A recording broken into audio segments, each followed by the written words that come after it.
Hey, welcome back. Or if it's your first time watching these videos, welcome. So I was at the bank recently, and the banker, for bank-related reasons, asked me what my profession is. So I told him I'm a professor. He asked me what I teach, and, I told him that I teach philosophy. Now, typically this gets some fun reaction or other. Sometimes I'll just have someone tell me, hey, I took a philosophy class back when I was in college, and it was great. And sometimes I'll have people tell me that they took a philosophy class back in college and it was the worst class that they ever took. Anyway, the banker's reaction was a little different. He asked me about some of the topics that I cover, so, I told him what some of my classes are. And at the end of our conversation, right as I was getting up to leave toward the door, he says, "But there are no objective truths, right?" Well, are there? So I wanted to make this video on this topic because there's a very common misconception that there are no objective truths, or that truth isn't the kind of thing that can be objective. So to start with, yes, there are objective truths, and we can demonstrate that there have to be objective truths, and I'll do that toward the end of the video. But first I just want to start with a sort of simple definition of truth. And then I'll run through some of the common misconceptions. There are two in particular that I want to touch upon that I think cover the vast majority of the reasons that people have for believing that there are no objective truths. And then after we've covered all of that, I'll go ahead and give you the argument to defend the claim that there are indeed objective truths and that in fact there have to be. So let's just start off with a definition. So what is truth? What does it mean for something to be true? For starters, it's important to note that only statements are the kind of thing that can be true or false. It's not like a rock could be true or a chair could be true. So okay, then what does it mean for a statement to be true? Although there is some disagreement about the details of the story that I'm going to give you, generally speaking, a statement is true if what it expresses corresponds to the way things are. Philosophers typically call this whole the way things are a state of affairs, right? Just to keep things simple. So suppose that I say, the box is in the room. If the statement corresponds to the actual state of affairs, so in this case, if the box is there and the room is there, and importantly, if the box actually is within the confines of the room, then the statement the box is in the room is true.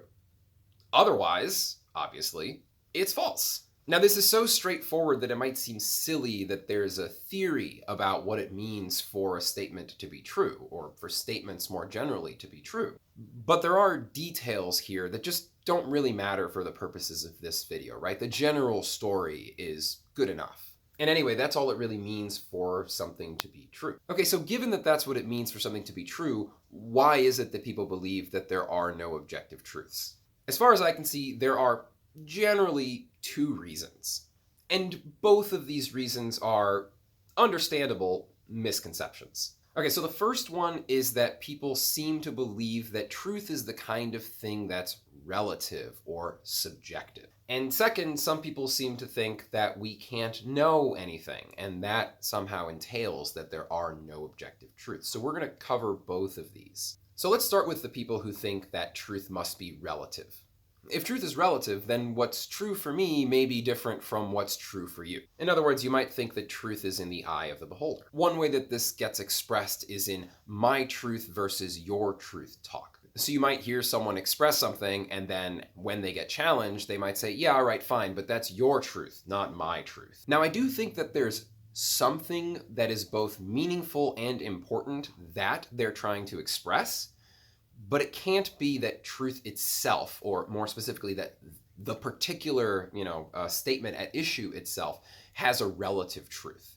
And this is because truth isn't the kind of thing that can be relative. After all it means for a statement to be true is that it corresponds to some state of affairs, right? So if the statement does correspond to the state of affairs, then it's true. And if it doesn't, then it's false. And that's pretty much it. Truth can't be relative because reality isn't the kind of thing that can be relative. Now notice, even putting all of that aside, even if there were such a thing as relative truths, that wouldn't show that there are no objective truths. After all, if it turns out that X is some truth that is true relative to me, then it would still be objectively true that X is true relative to me. So no matter what, you would get some objective truths thrown into the mix. But like I said, I think there really is something meaningful that people are expressing when they say things like, "This is my truth." For instance, they might be voicing something about their lived experience that they believe that the person they're speaking with wouldn't really understand or just doesn't have enough information to be swayed. In this case, what they're really expressing is that there's a difference in belief, and the two individuals might just be at an impasse, such that there's nothing more that can be said to change anybody's mind.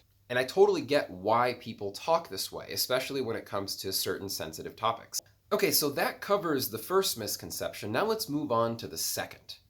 The second reason someone might believe that there are no objective truths is because they think that it's impossible to know any such truths. In fact, they might say it's impossible to know anything at all. This is what's known as skepticism. I have a ton of videos on the subject that I want to upload at some point. Skepticism is just the position that we can't really know anything at all. We can have great reasons to believe things, we can be swayed for all sorts of reasons, but knowledge is unattainable. You never know anything.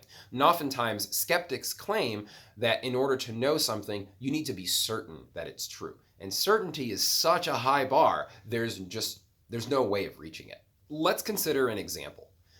Think of something that you think you know. I'll give you a really easy case. You probably believe that you know that you're watching this video right now. I mean, it sure feels like you are. There you are. There's the video. You seem to be watching the video. How could you be wrong about that? It seems like something you couldn't doubt. But, the skeptic tells us, you don't actually know that you're watching this video right now. Why? Well, you could be wrong. It wouldn't be the first time that you thought you were right about something this apparently obvious and you weren't. Haven't you ever had a really vivid dream before? I've had the most boring slice of life dreams you can imagine, where I just go to work and sit in my office and do work things. And then I wake up and it turns out that I'm still in bed. Couldn't that be happening right now? So you might think that you're watching this video, but maybe you're actually just dreaming in your bed. Now, I'm not saying this is what's really going on. The point is, you don't know that that's not what's going on. And so you don't know that you're watching this video. All right, fine. Maybe. But it doesn't seem that everything can be doubted in this way. There are quite a few statements that seem to be beyond doubt. To pick a boring example, the truths of logic and mathematics seem to be the kind of thing that you can't doubt. We can prove, decisively it seems, that, for instance, 2 + 2 is equal to 4. And these truths seem like pretty good candidates for knowable, objective truths. But skepticism is old and surprisingly difficult to get rid of. There are those who claim that even these basic mathematical truths can be doubted. But the fact is that doesn't really matter. Not for the question of whether there are objective truths. Even if the skeptic is right, which I doubt, it wouldn't follow that there are no objective truths. Truth isn't about what we know. Truth isn't about us at all. Just as an example, let's assume that the statement, "the earth is round," is true, which it is true.